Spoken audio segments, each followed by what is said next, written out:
Mimétiquement vôtre, voir le monde avec René Girard. Une émission proposée par Jean-Louis Salasque. Paul Dubouchet est un ancien maître de conférences en droit public. Il est également un essayiste dans la mouvance du structuralisme. Après sa découverte de la pensée de René Girard, il lui consacre plusieurs livres. En 2015, il publie aux éditions L'Harmattan « Tout comprendre avec René Girard ». Dans cet essai, Paul Dubouchet résume l'ensemble de la vision girardienne. Paul Dubouchet. Girard a proposé une réponse au problème de la violence, en réconciliant la science et la religion.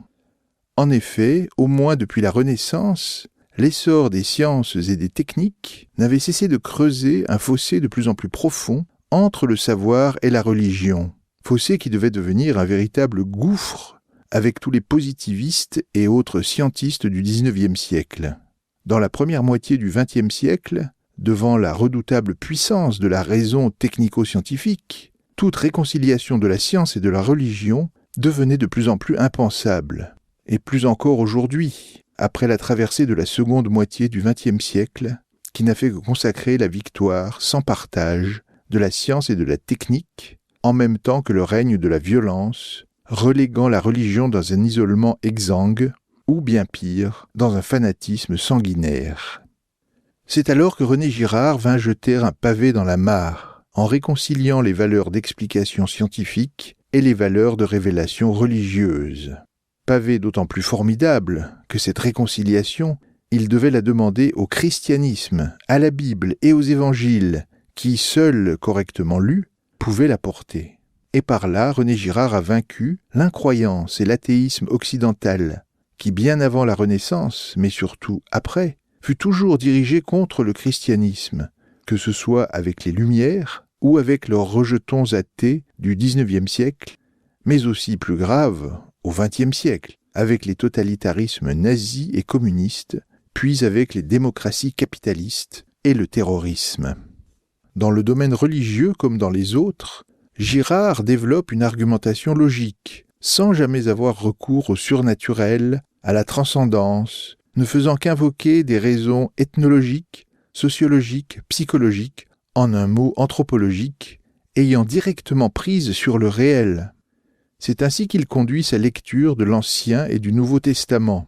Voilà ce que René Girard écrit dans Les origines de la culture, page 270. L'interprétation du mythique suggérée par le biblique et l'évangélique est une hypothèse scientifique à l'évidence, car elle est obtenue par des recoupements qui n'ont rien de religieux entre les textes et les institutions. Fin de citation.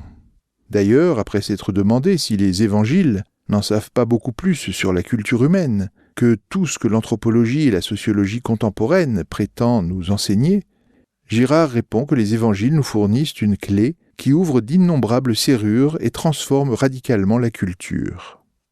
Ce que recherche Girard dans les Écritures, ce n'est pas la théologie mais l'anthropologie. Ou plutôt, Girard redécouvre, à partir de l'anthropologie, une vraie théologie, alors qu'avant lui, à partir de la théologie, on n'avait fait bien souvent que découvrir une fausse anthropologie. C'est pourquoi on a pu voir dans la conception de Girard la première théorie réellement athée du religieux et du sacré.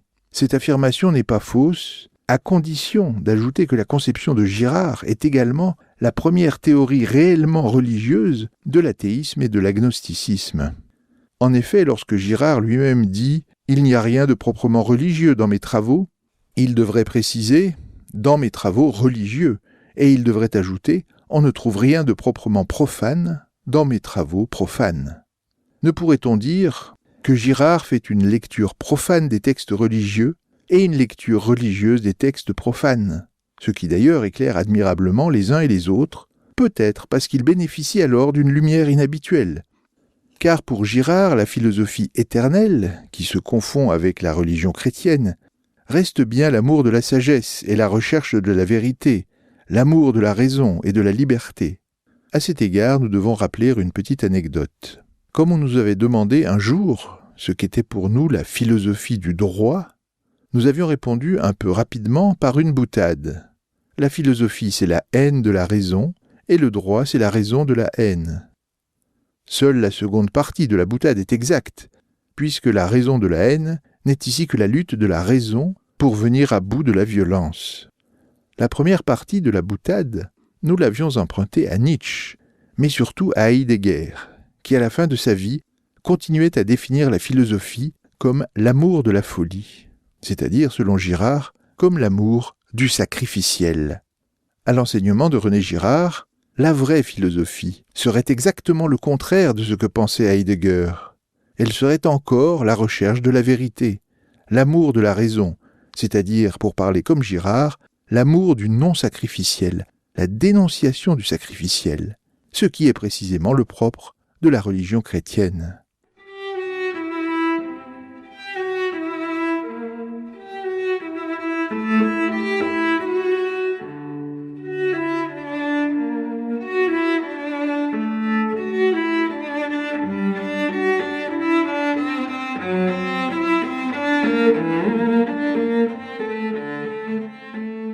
Cependant, il faut ajouter que cette dénonciation du sacrificiel ne peut être opérée que par une nouvelle rationalité, instruite non plus par la raison technico-scientifique de Descartes et de ses émules, pas davantage par les théologiens, mais par un Clausewitz, théoricien de la guerre.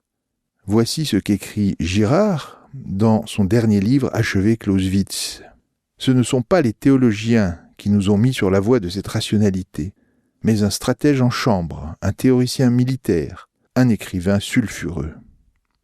Mais pour Girard, le modèle irremplaçable de cette nouvelle rationalité reste l'ordre du cœur, que Pascal a opposé à l'ordre des raisons pour promouvoir une nouvelle conception de la raison, une raison religieuse, expression qui pourrait faire frémir tous les rationalistes, aussi bien d'ailleurs que les irrationalistes, mais pour des raisons opposées, si Girard, par ses travaux interdisciplinaires, n'en avait pas montré le bien fondé.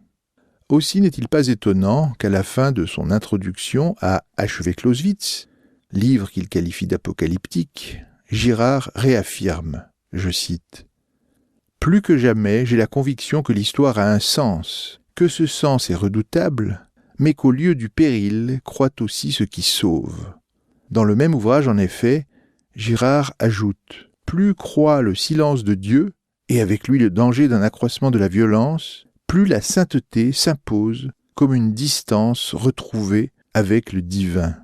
Car le silence de Dieu, ou le retrait de Dieu, ou encore la mort de Dieu, n'est que le nouveau visage de la divinité, qui n'est plus une divinité persécutrice, mais le Christ incarné qui vient à son heure, c'est-à-dire l'heure de la fin des religions sacrificielles, c'est-à-dire encore au temps du sacré dévoyé.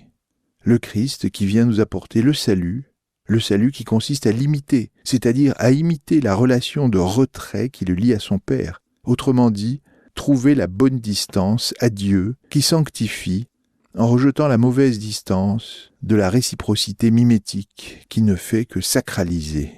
Telle est l'explication que Girard donne des deux vers d'Hölderlin, mais au lieu du péril, croît aussi ce qui sauve. L'analyse de Girard rend transparent des phénomènes fort différents, qui vont de la littérature, du théâtre, aux mythes et rituels des religions archaïques, puis de ceux-ci au terrorisme actuel, en passant par les sociétés capitalistes aussi bien que par les sociétés totalitaires, par le développement de la philosophie et des sciences humaines, par la genèse des institutions, par l'élaboration, le fonctionnement et l'efficience du droit, du pouvoir, et la dialectique de la paix et de la guerre. Si l'on a parfois pu comparer la conception de Girard à un puzzle dont les éléments s'imbriquent parfaitement les uns dans les autres, ne pourrait-on pas la comparer aussi justement au tableau périodique des éléments de Mendeleïev? En effet, Girard a dressé le tableau périodique de la connaissance de Dieu et de l'homme, dans lequel les éléments chimiques seraient remplacés par ces éléments théologico-anthropologiques. Imitation, désir mimétique, violence, bouc émissaire, persécution, victime, sacrifice, sacré, mythe, rite, institution, droit, politique, guerre.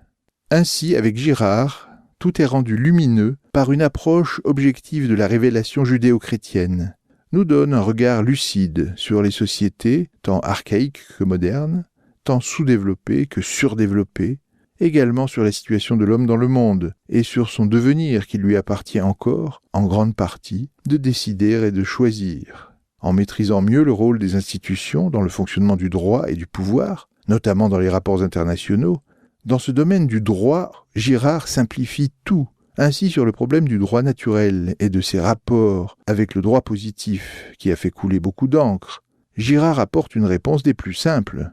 Le droit naturel, c'est la dénonciation de l'inconscient persécuteur et de la violence fondatrice.